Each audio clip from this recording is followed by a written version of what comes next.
Seringkali teman yang berbeda agama mengucapkan selamat ketika Idul Fitri. Bagaimana sikap kita untuk membalas hal seperti ini agar tidak dicap sebagai kelompok yang sempit dan fanatik buta?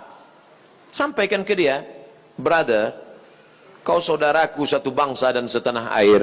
Aku tidak bisa mengucapkan selamat Natal karena bagi kami Nabi Isa itu bukan Tuhan, dia adalah Nabi utusan Allah. Dan bagi kami dia tidak lahir tanggal 25 Desember. Kuharap kau tidak tersinggung dengan ini. Kalaupun kau tersinggung, ya nggak apa-apa. Saya punya sahabat tidak Islam, tapi saya sampai hari ini masih teman baik. Dan dia tidak tersinggung karena dia tahu keyakinan saya. Itulah makna persahabatan. Persahabatan itu seperti kepompong, berawal dari ulat menjadi kupu-kupu. Persahabatan itu kan saling memahami, saling mengerti. Bukan kita mengorbankan akidah kita. Bukan berarti dia ucapkan Idul Fitri 1 Syawal, mohon maaf zahir dan batin, lalu kita balas dengan ucapan yang sama.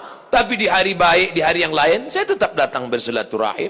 Saya tetap datang berkunjung ke rumahnya.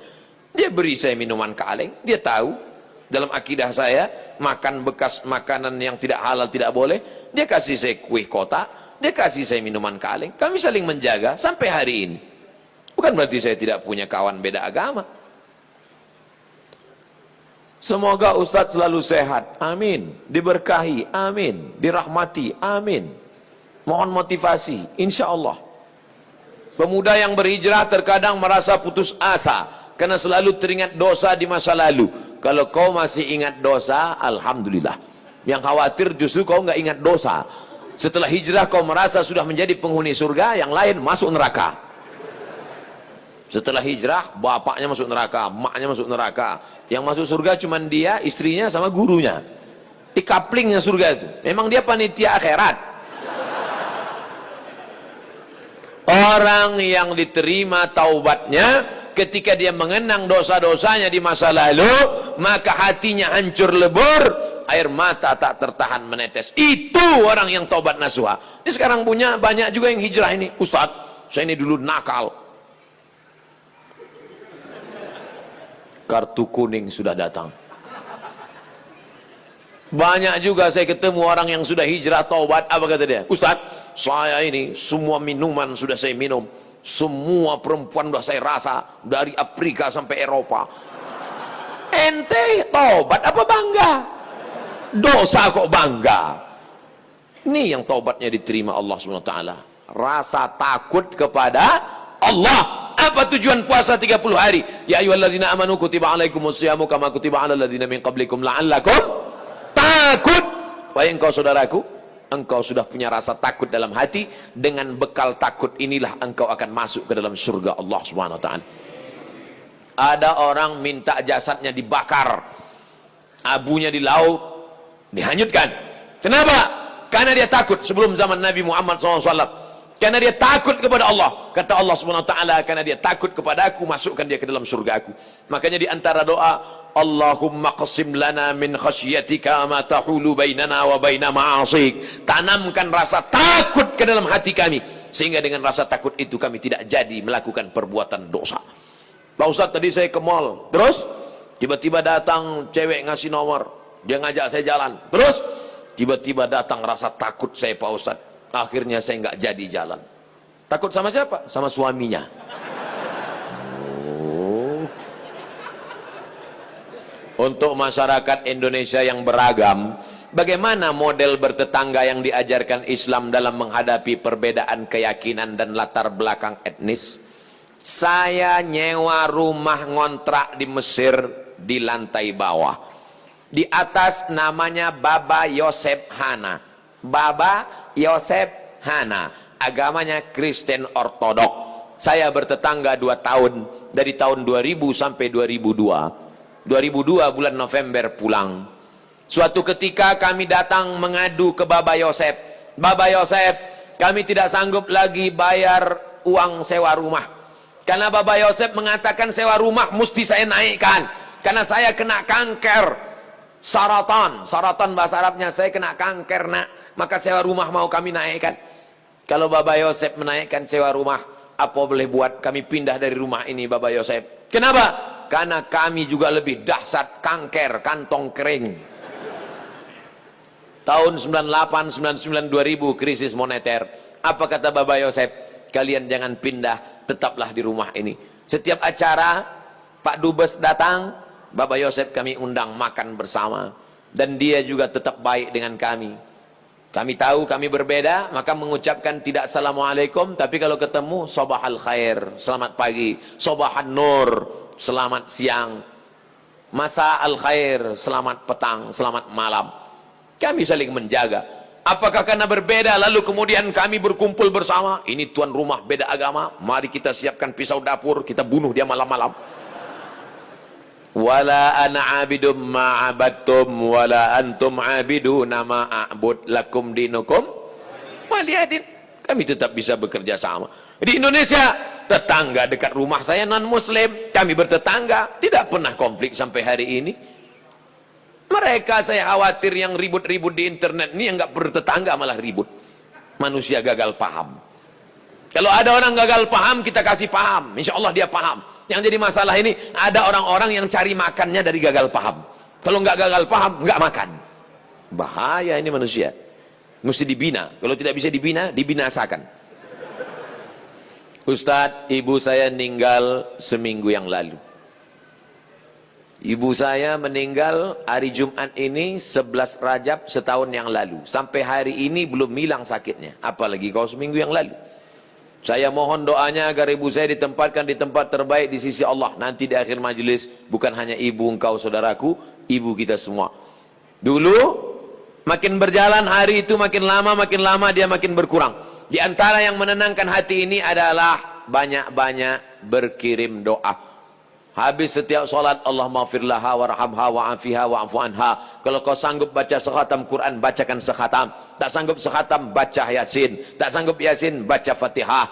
Fatihah tak juga sanggup, parah kali. Habis itu pula kalau kau ada duit gaji sedekah, belikan beras 10 kilo, sarden, ikan, kumpul, masukkan ke kresek, serahkan ke anak yatim. Sebutkan, ni anak yatim tolong doakan almarhumah ibu saya. Di mana dulu tempat dia solat, kau buka sajadah solat kau di situ, menenangkan hati. Wasta'inu bis sabri wassalah. Mintalah tolong kepada Allah dengan sabar dan solat. Saya tahu, man lam yadhuq lam ya'rif man lam yadhuq. Orang yang tak meninggal ibunya tak dapat dia merasakan bagaimana sakitnya kehilangan. Oleh sebab itu maka yang masih ada ibunya, pulang dari sini, kau belikan makanan kesukaannya, datang ke rumahnya, cium tangannya, suapkan makanan, peluk dia, cium keningnya, senangkan hatinya. Hanya itu yang dapat membuat kau bahagia. Kalau kau ingin rezekimu seperti rezeki raja-raja, perlakukan ayah ibumu seperti raja. Insya Allah semua kesulitan hidupmu akan diberikan Allah kelapangan, insya Allah. Amin ya rabbal alamin. Sebelumnya mohon maaf Ustadz, pertanyaan ini keluar dari materi hari ini. Belakangan ini saya lihat banyak perkumpulan orang-orang atau komunitas mengaku Islam modern atau Islam yang bersatu dengan budaya. Bagaimana cara kita memandangnya agar kita tidak disebut musyrik dan diterima di kalangan masyarakat sebagai pecinta budaya daerah? Ini pertanyaannya umum. Kalau mau nanya ke saya masalah hukum fikih, sebutkan secara spesifik satu contoh kasus. Karena kalau cerita masalah budaya, maka saya pecinta budaya. Peci ini agama atau budaya? Budaya. Mana ada hadis Nabi, sahabat, tabi'in, Imam Syafi'i pakai peci? Ini budaya. Saya pakai budaya ini sekarang. Maka kemana-mana saya mau menunjukkan budaya. Ketika di Maroko pun waktu sidang S3 saya pakai. Saya mau menunjukkan saya orang Indonesia. Saya pakai batik. Batik itu budaya? Budaya. Apakah salah saya pakai peci dan batik? Tidak. Ada juga orang mengatakan jangan pakai batik gambar burung, nggak boleh dibawa sholat. Kenapa? Karena dalam burung itu ada tai. Gimana ceritanya?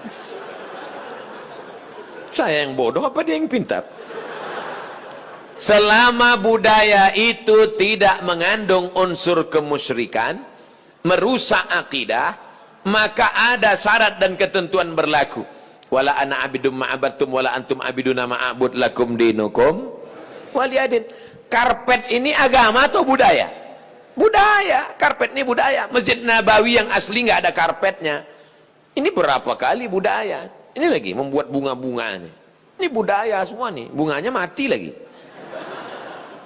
Oleh sebab itu maka bahkan masjid kita pun banyak budaya. Ini bangunan melengkung di tengah, tiang melengkung di tengah disebut dengan kubah. Kubah itu budaya dari Bizantium, Romawi. Makanya bangunan-bangunan Romawi, coba tengok gereja-gereja ortodok di Moskow pakai kubah. Orang yang tidak ngerti dia tengok, loh kok ada masjid di Moskow? Padahal itu katedral. Bangunan itu adalah budaya Eropa, budaya Bizantium, budaya Romawi kuno, diambil. Maka tidak jadi masalah karena tidak terkait dengan akidah. Begitu juga dengan tiang menara masjid. Itu bukan agama, itu budaya. Karena dulu di Mesir ada namanya tiang tinggi tempat api di tepi laut supaya para nelayan kalau tengah malam jangan sampai kapalnya nabrak ke pantai. Maka disebutlah tempat itu mercusuar, sehingga di tengah malam dia ngelihat. Waktu itu belum ada GPRS. Maka dia lihat, oh kita udah dekat di tepi pantai, maka layar mesti diarahkan ke melawan angin supaya kapal tidak laju, supaya tidak kencang. Lalu kemudian ketika orang Islam melihat ada menara tinggi, apinya dibuang, muazzinnya naik ke atas. Allahu Akbar, Allahu Akbar. Sekarang muazzinnya di bawah, mikrofonnya ke atas, sound systemnya di atas. Sekarang nggak ada lagi kabel, wireless. Ini semuanya budaya. Selama budaya itu tidak merusak akidah, maka boleh. Yang nggak boleh itu budaya celana pendek. Kenapa? Karena melanggar syariat Islam. Nampak pangkal paha dan lutut, tidak sah salat. Selama budaya tidak melanggar akidah, maka dia boleh dilaksanakan. Budaya itu apa Pak Ustaz? Hasil cipta karya karsa manusia yang tidak ada wahyu di dalamnya.